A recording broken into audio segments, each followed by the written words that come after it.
Welcome back everyone to another reaction video. Well, I often get asked the question, what got you into history in the first place? Like, was there a gateway drug of history, so to speak? Was there a thing that first made you interested? And there absolutely was. It was in 1985 when I was 7, 8 years old, and it was when they found the Titanic. It was big news at the time. I didn't really know anything about the Titanic. In fact, I can't remember for sure if I'd even really heard of Titanic at that point in my life, but it was all over the news that they found the Titanic 2 miles down at the bottom of the ocean. And that spurred all of this, what we see to this day, this kind of Titanic interest that had, I think, kind of died out by the mid-1980s. And them finding it has reinvigorated that. Well, for me, I immediately wanted to know all I could about the Titanic. So at the time, no internet. You had books at home. Sometimes you had encyclopedias. But for me, I went down to my local library, which is about 5 miles away. It was the McKinley Memorial Library. It was built on the site of William McKinley's birthplace. And I got every book they had on the Titanic. And I just read every one of them in like a week. And I just became this voracious kind of consumer of all things history, and ever since that time, anytime I've found myself interested in historic topics, I have just devoured everything I could about that topic for months, sometimes years. So I thought it would be interesting to go back to where it all started for me, and I saw this video on the channel Neo, which we recently did a reaction to, and it's called How the Titanic Was Found. So I thought this would be really interesting to go back and take a look at how they found it in the first place, because it's a really fascinating story that involves kind of some government cover-up stuff going on. Not really cover-up, but some stuff the government didn't want people to know about, and that is how Titanic ended up getting found. So I'll put the link down in the description so you can check it out without my commentary, as well as all of Neo's other videos. They have a great catalog of stuff. Let's dive into this one. Just before the Titanic sank to the bottom of the ocean, the ship sent out a distress signal containing its exact location. The coordinates sent out by the Titanic were extremely useful. The nearby ship, RMS Carpathia, quickly headed towards them, and in fact, all survivors of the Titanic were rescued by this ship. Yeah, they weren't actually the closest ship to Titanic. The Californian was closer, and I cover a lot of that. Actually, I'm going to put down in the description to the links to the other videos that I've done about this topic of Titanic that focus much more about the sinking and about the events leading up to it. But, you know, a couple of decades earlier to this wouldn't have been possible, because wireless technology, the ability to transmit these radio signals in the form of Morse code, would not have been possible a generation or two sooner. So they just would have sank and nobody would have really known it. And if it was easy to find the lifeboats, it seems like it would be easy to find the wreck. But this turned out to be wrong, and locating the ship became a puzzle that would take decades of technological advancements to solve, and spurred a race between several explorers, all competing to be the first. This is how the Titanic was found. With the last known location of the Titanic already recorded, the most immediate question after it sank wasn't focused on finding the wreckage, but rather how to raise it from the ocean floor, nearly 2.5 miles below the surface. Technology just wasn't there in 1912 for divers to reach even a fraction of such depths, and absurd ideas such as using dynamite to dislodge the bodies from the wreck were quickly scrapped. It's insane to me that that was even considered, that 2 miles down, that there would have been any attempt whatsoever to get at it, to recover anything from it. It would take more than 40 years and 2 world wars that brought with them technological advancements such as submarines and sonar for the first serious expedition to head back out to the Titanic's last known location. In 1953, Risdon Beasley, the founder of a salvage company from England, decided to try his hand at finding the impossible. Visible here are the coordinates from the distress call the Titanic made before it sank, sent out at 10:35 p.m. New York time. But even with the coordinates in hand, the search radius has to be quite a bit larger. The distress call was made 2 hours before the entire ship slipped beneath the water, time in which the Titanic could have drifted and the currents could have pushed the ship even further while it was sinking. Now, I don't know what the current was doing, but I know it was a pretty calm night, which was part of the problem because the ocean was so still that it didn't really kind of have wind that was kicking up waves that were hitting the bottom of of the iceberg, which made it difficult to spot in a moonless night. The ocean is vast, and trying to find one singular point on the ocean floor in complete darkness is nearly impossible. Risdon Beasley began by dropping dynamite over the reported location of the Titanic wreckage. These explosives would create an echo that, using sonar, could be plotted to create a bottom profile, which Beasley hoped would reveal the ship. Basically, a very imprecise early version of sonar mapping. In fact, too imprecise to yield any results, as Beasley found no luck. 20 more years would pass after his attempt when Robert Ballard, a marine geologist, wanted to make history. In 1977, the Woods Hole Oceanographic Institution had developed new survey equipment for mapping out the ocean floor. Good year, 1977. What's amazing to me is that Bob Ballard, before this point, nobody had really heard of him. He wasn't, nobody in terms of the rank and file people in the world. Like, obviously people in that world would have known who he was, but we in the larger world who aren't involved in that wouldn't have. But now he's like world renowned as not only the guy who found the Titanic, but who found a whole bunch of other stuff like Bismarck and famous ships like the Yorktown and the Lexington, stuff like that. Ballard was tasked with testing this new state-of-the-art tech, but personally, his motivation lied with using this equipment for finding the Titanic. In the middle of the ship was a hole that would allow a long pipe to be extended into the water, just above the ocean floor. Attached to the end of this pipe, Ballard rigged a pod that contained sonar and cameras, with the hope that it would be able to detect the Titanic's wreckage once the ship passed above it. The expedition began with some early tests when, suddenly, disaster struck. The drill pipe broke, sending thousands of feet of pipe and the pod containing the expensive equipment crashing to the ocean floor, ending the search before it could even begin. Heartbroken and embarrassed, Ballard had to return to the institution without the expensive equipment he was set out to test. This is a great reminder, though, how often in history people who ended up having great successes, we don't often hear about all the failures they had first. And many people have these failures and that's it. Either the money runs out or the people in charge cut the program off. And you don't even, if you wanted to, get the opportunity to continue. But then we hear about the success and not the story of how they got there. And without any hint on the Titanic. More years would pass, and even during an age where the technology had finally advanced enough, it should theoretically be possible to find the Titanic. Having the resources to undertake such an expedition was another matter entirely. Every trip had the potential to cost hundreds of thousands of dollars, and not many were willing to part with so much money for what could be a fruitless search. That is, until Jack Grimm entered the scene. Grimm was an eccentric oil tycoon based out of Texas, and he was no stranger to trying to find the impossible.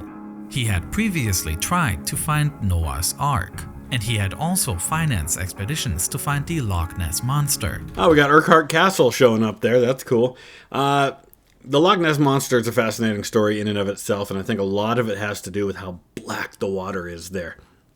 It's really pretty fascinating. I've had the privilege with my kids of being on a boat on Loch Ness. Loch Ness holds more water in it than all of the freshwater lakes in England combined, which is nuts when you think about it, but that's because it's so deep. And because all the water runs down off of the hills surrounding it, which has a lot of peat, it gives it that black color. And because of that black color and how deep it is, that is what has led to the mysteries about what's down there. Bigfoot, and even an attempt to prove the hollow earth theory by trying to find a large hole in the North Pole. Now, Grimm was determined to solve the mystery of the Titanic.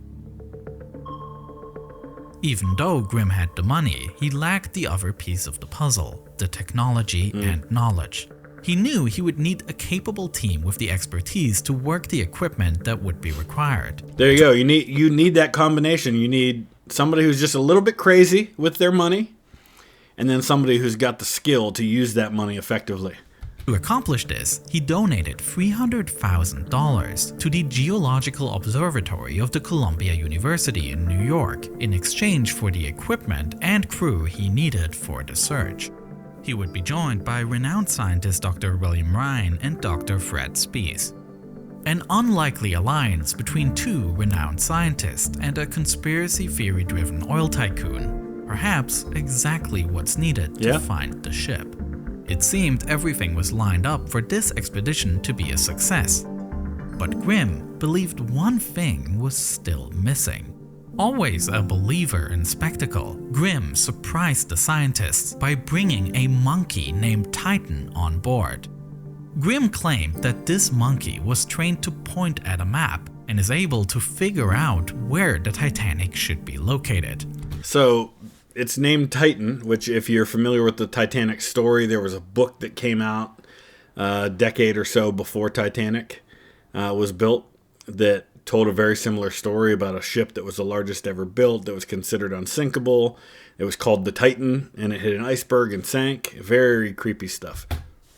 Dr. Ryan and Dr. Spies were shocked, not used to scientific pursuits being joined with what they considered a performance act. But it's his money. The scientist. The guy's nuts, and you don't want him in charge of the scientific part of this, but if he's going to throw money at it, take his money. Of course, it didn't work because these aren't the guys who found it. Threatened to leave the expedition and told Grimm directly that it is either them or the monkey. And to their surprise, Jack Grimm actually chose the monkey. In the end, cooler heads prevailed, and Grimm was finally persuaded to leave Titan behind, and the expedition could finally begin. Poor Titan. The crew headed to the coordinates from the Titanic's distress call, and they would lower a side-looking sonar attached to a cable into the ocean, which would be towed along the ocean floor. This type of sonar sends out acoustic pings to each side.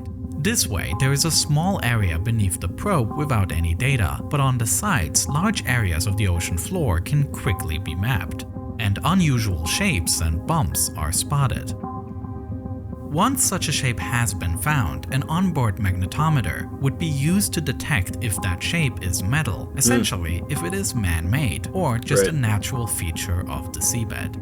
Finally, transponders were dropped in the ocean that would keep track of the sonar itself, so any areas of interest could be precisely marked with coordinates. But even after searching the entire area around the ship's coordinates, the crew found nothing. And increasingly, the scientists started to doubt the accuracy of the initial coordinates. Even though the Titanic gave its last known location here, the survivors that escaped in lifeboats were actually picked up around here, much farther east than they should have been, even accounting for ocean drift. Knowing this... And honestly, it's remarkable that they were found. I mean, if you think about it, if Carpathia... I think Carpathia got there like 4 hours after the sinking. Those lifeboats could have been anywhere. And if they had drifted to an area that wasn't in the shipping lanes... maybe they don't get found for a couple of weeks, and then what happens? But they did find them, and they did find a lot of the bodies. There was a ship called the Mackay Bennett that came out a couple of weeks later and recovered hundreds of bodies. I think there were some other ships too. The scientists theorized that the coordinates the Titanic gave were actually wrong, as the first officer did not account for a time change as they were traveling. And the only reason the Carpathia was still able to rescue people was because the actual wreck site was somewhere within the path towards the false coordinates.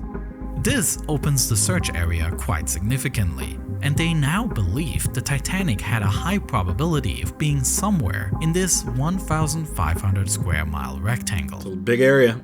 With the old coordinates ruled out, it was time to once again begin searching.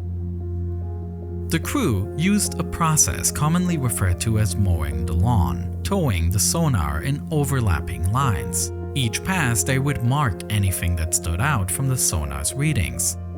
But there was an issue. The magnetometer, which was supposed to let them know if any of these abnormal shapes were metal, was broken. Ugh. And to make matters worse, bad weather rolled in, threatening the entire expedition itself. And there could be other metal things down there. I mean, it's a big ocean, but things do sink and things crash and things fall into the ocean. Determined to carry out the mission, they still carried on and continued marking every abnormal area of interest they came across. A lot. And each time they found a new one, Grimm's excitement grew, continuing until the last area was marked, making 14 in total. Jeez. Grimm was convinced that one of these areas had to be the Titanic, but he wouldn't get the chance to prove it. Time had run out. The charter for the equipment and the ship they were using was about to expire, and they needed to head home. And that's something we don't think about with all this. They just weren't out there for months and months and months searching until they found it. This isn't like Oak Island where you have, for years and years and years, people are searching the exact same spot. They have very limited resources. This is expensive work. And everybody's going to build on the work of the people who came before them until somebody is going to be successful.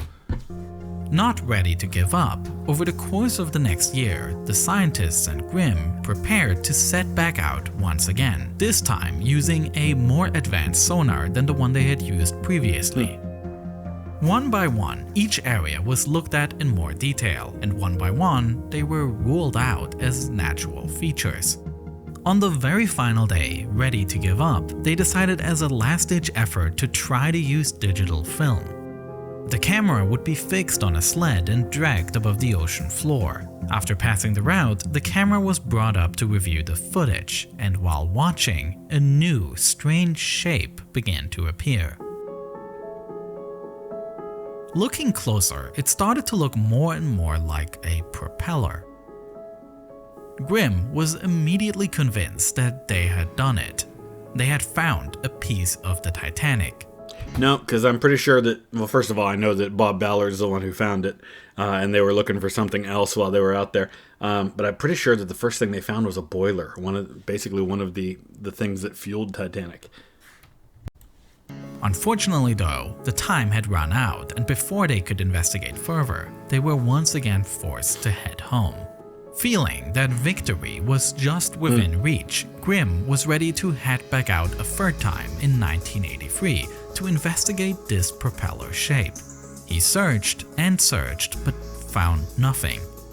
There has since been much debate over what Grimm found, whether the shape was in fact a propeller or rather just a rock, with even his own scientists disputing Grimm over what the shape could be. Should have asked the monkey. Either way, it would never be located again.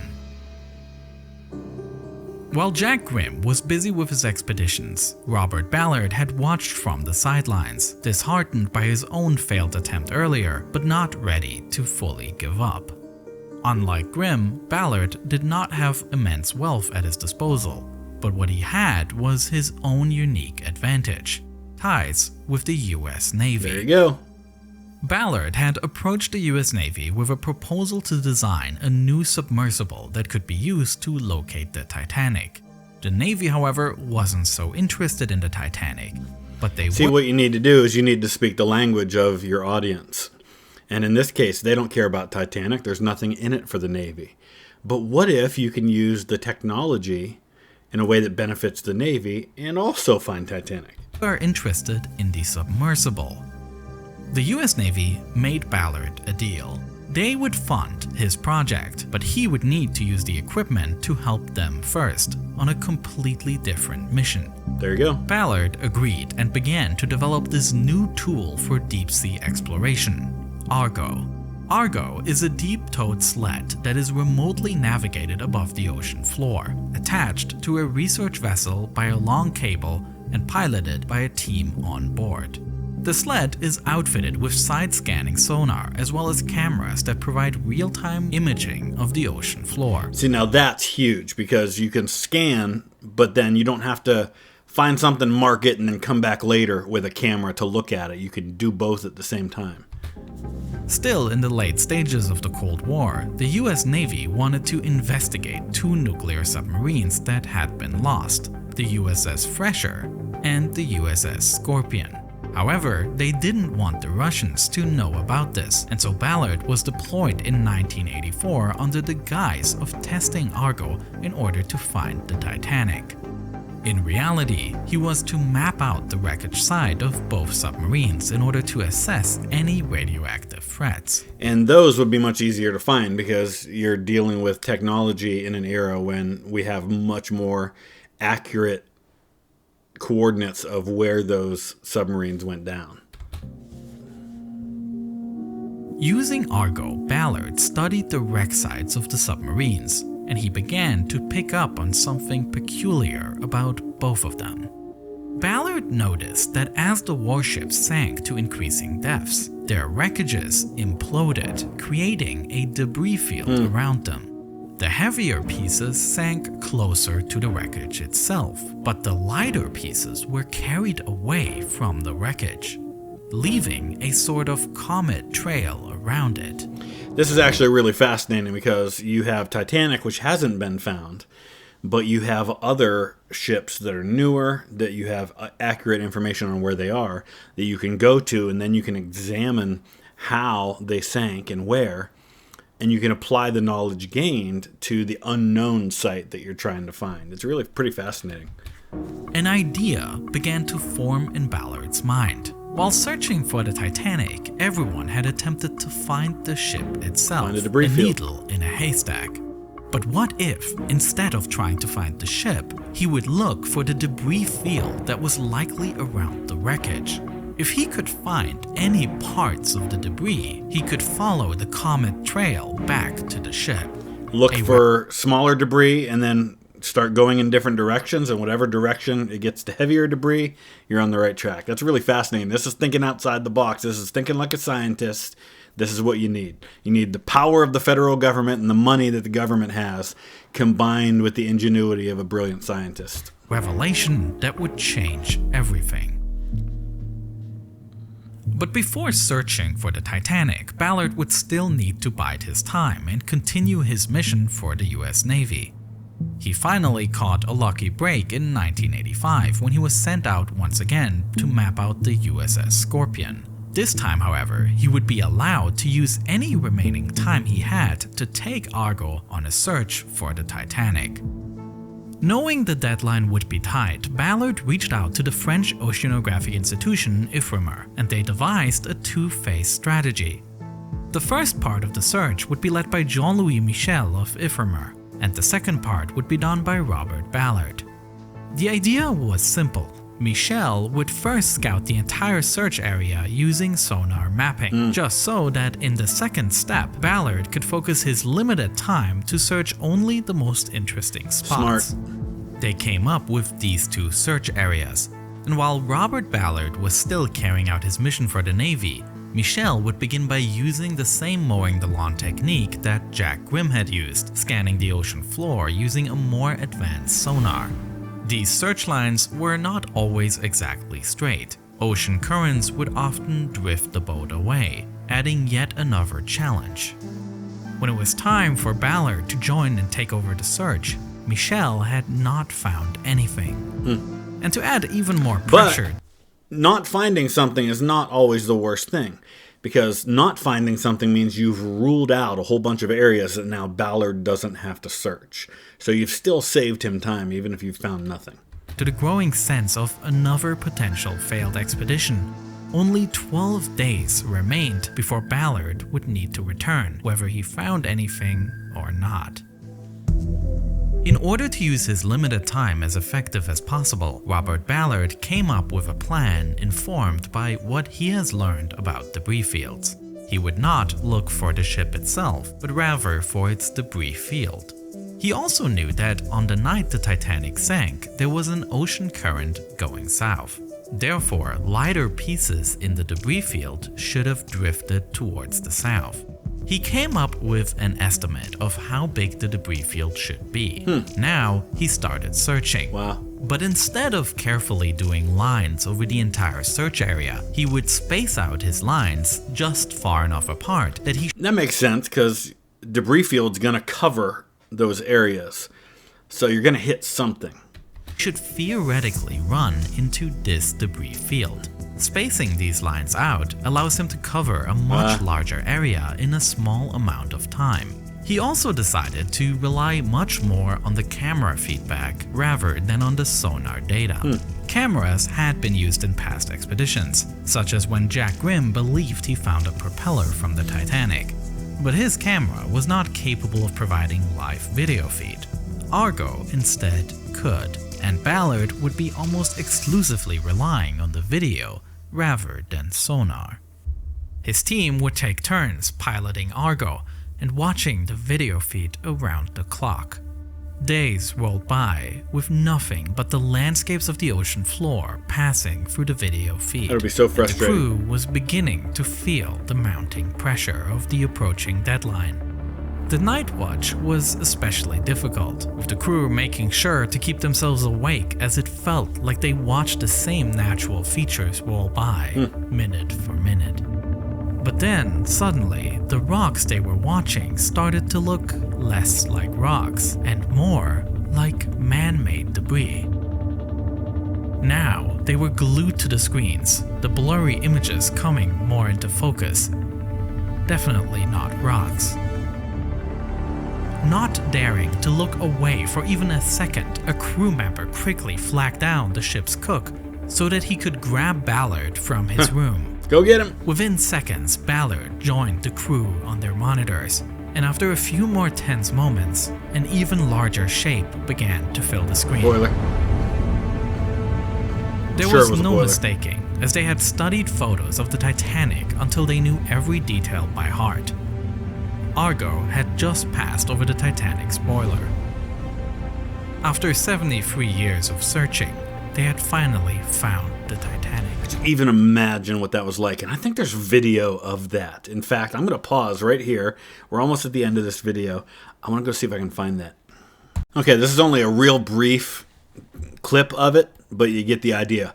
September 1st, 1985, I had just turned 8 years old, 1:05 a.m. Forward, wide. And that's Ballard there. Look at that. Look how grainy that is, and how to us it looks like nothing. And imagine these guys are staring at that same kind of stuff for days and days and days. They could have easily missed this.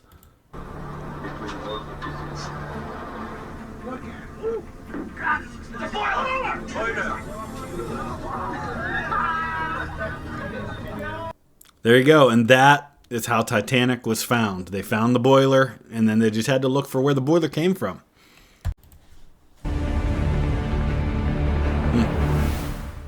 Its location was a mere 3,300 feet away from where Michel had searched previously, the ocean currents drifting him away from the wreck. So close. Immediate celebrations kicked off, disbelief and excitement making its way through everyone on board. But it was not for long until the reality of what they had found sank in, and the celebration was replaced with a moment of silence. With the crew, you're so focused on the mission that you're not really thinking about the fact that, okay, this is actually the grave of 1,500 people. And then once the mission has been accomplished, you can allow yourself to do that. Honoring the more than 1,500 people who perished during this tragedy. The boiler the team had found was not far off from even more debris, and the team soon found the stern section of the ship. When it sank, the ship violently broke into two parts, and about 800 yards from the stern, they then also discovered the bow, with the now iconic railing still intact. And now that the ship was found, it did not take long until people wanted to recover it. Yeah, and keep in mind too that there was no conclusive knowledge one way or another about whether Titanic had broken in two. There were eyewitnesses there that night who said that they saw it break in half, but then there were others who said absolutely not, it definitely did not break in half. And so there was, well, the idea was there that it had broken in half when it sank. It wasn't known 100% for sure until 1985. A dream that had long been imagined and even inspired a Hollywood film years prior, and smaller artifacts were soon brought up. But one man had larger ambitions. Not far off from where the original boiler was discovered, there is a large section of the ship's hull that could be recovered. On August 27, 1996, everything was prepared. 3 expedition ships were circling the site, and right next to them are 2 large cruise ships.